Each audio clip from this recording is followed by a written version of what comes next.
मवियाचे नेते आज शेतकऱ्याच्या बांधावर असतील। 3 महत्त्वाची ही दृश्य। उद्धव ठाकरे मराठवाडा दौऱ्यावर आज आहेत, तर राष्ट्रवादी शरदचंद्र पवार पक्षाचे नेते देखील आज नुकसानग्रस्त भागाचा पाहणी दौरा करतील। तिथं हर्षवर्धन सपकाळ छत्रपती संभाजीनगरच्या दौऱ्यावर असणार आहेत। साधारणतः 11च्या दरम्यान उद्धव ठाकरे मराठवाड्याच्या दौऱ्याला सुरुवात करतात।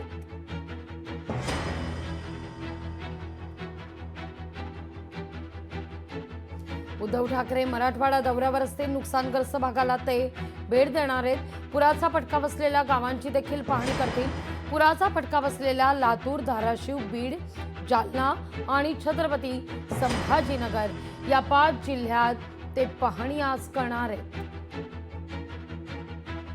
या सगळ्याविषयी अधिक माहिती घेण्याकरता थेट जाऊया आपले प्रतिनिधी सचिन बडे यांच्याकडे। सचिन, मराठवाड्यातलं नुकसान हे न भरून निघणार आहे। मराठवाड्यात होत्याचं नव्हतं झालेलं आहे। पिकं तर उद्ध्वस्तच आहेत, पण संसारही उद्ध्वस्त झालेले पाहायला मिळतात। अशा मराठवाड्यात आज उद्धव ठाकरे सुद्धा पोहोचतायत। नुकसानग्रस्त भागाची ते देखील आज पाहणी करतील।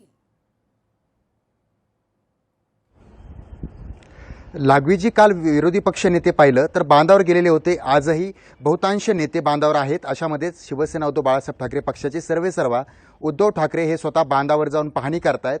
मग त्यामध्ये लातूर, धाराशिव, बीड, छत्रपती संभाजीनगर या जिल्ह्यामध्ये ते जाऊन ज्या ज्या ठिकाणी अतिवृष्टीमुळे नुकसान झालेलं आहे त्या ठिकाणची ते पाहणी करणार आहेत। मराठवाड्यामध्ये एकूण 15 नेते जे आहेत ते फक्त अतिवृष्टी झालेल्या भागामध्ये जाऊन पाहणी करतायत। त्यामध्ये मग विरोधी पक्षातील असतील किंवा त्यासोबतच मंत्रिमंडळातील असतील हे सुद्धा प्रमुख नेते आहेत। अजित पवार असतील, जयंत पाटील असतील, हर्षवर्धन सपकाळ असतील, हे सुद्धा प्रमुख नेते जे आहेत ते ज्या ज्या ठिकाणी ग्रामीण भागामध्ये जोरदार पाऊस झालाय, शेतकऱ्यांना झोडपलेला आहे, शेतकऱ्यांची पूर्णपणे पिकं उद्ध्वस्त झालेली आहेत, त्या ठिकाणी जाऊन पाहणी करतायत। म्हणजे पाहणी केल्याच्या नंतर शेतकऱ्यांना दिलासा देण्याचा प्रयत्न जो आहे तो नेत्यांकडून केला जाईल का, हा एक प्रश्न उपस्थित केला जातो। तर दुसरीकडे विरोधी पक्षाने हा देखील आरोप केलाय, नेते फक्त जात आहेत, फोटो काढतात, मात्र कुठल्याही प्रकारे शेतकऱ्यांना ठोस अशी मदत दिलेली नाहीये। हेक्टरी 50,000 रुपयांची मदत देण्यात यावी आणि ज्या ठिकाणी शेतीचं पूर्णपणे नुकसान झालेलं आहे, माती वाहून गेलेली आहे, त्या ठिकाणी 5 लाख रुपये प्रति हेक्टरचे जे नुकसान आहे ती नुकसान भरपाई देण्यात यावी अशी मागणी केलेली आहे।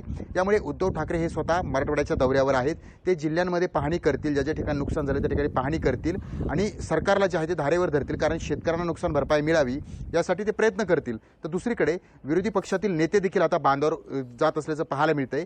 हर्षवर्धन सपकाळ जे आहेत ते सुद्धा छत्रपती संभाजीनगर दौऱ्यावर आहेत आणि ते सुद्धा मराठवाड्यातील काही जिल्ह्यांमध्ये पाहणी करतायत आणि ज्या ज्या ठिकाणी नुकसान झालंय ती तातडीने नुकसान भरपाई देण्यात यावी यासाठी सरकारला धारेवर धरण्याचा प्रयत्न करतील। मात्र दुसरीकडे मराठवाड्यातील नुकसान हे न भरून निघण्यासारखं आहे आणि तुम्ही म्हटल्याप्रमाणे मराठवाड्यातील शेतकरी उद्ध्वस्त झालाय आणि त्याला आता फक्त सरकारकडून काय मदत मिळते हीच आशा उरलेली आहे। कारण पूर्णपणे दिवाळी जी आहे ती अंधारमय दिवाळी, काळी दिवाळी होती काय असा प्रश्न उपस्थित आहे। त्यामुळे दिवाळीच्या आधी नुकसान भरपाई मिळणं गरजेचं आहे। कृषी मंत्री म्हणतात दिवाळीच्या आधी नुकसान भरपाई दिली जाईल। त्यामुळे आता एक दिलासा जो आहे तो देण्याचा प्रयत्न सरकार करतंय का, किंवा विरोधी पक्ष नेते त्यांना धारेवर धरून नुकसान भरपाई देण्यासाठी किती वेळ लावतं किंवा विलंब घेतं हे सुद्धा पाहणं महत्त्वाचं आहे। लागवीजी अगदी सचिन, तुर्तास धन्यवाद तुम्ही दिलेला एकूण असा सविस्तर माहिती करता।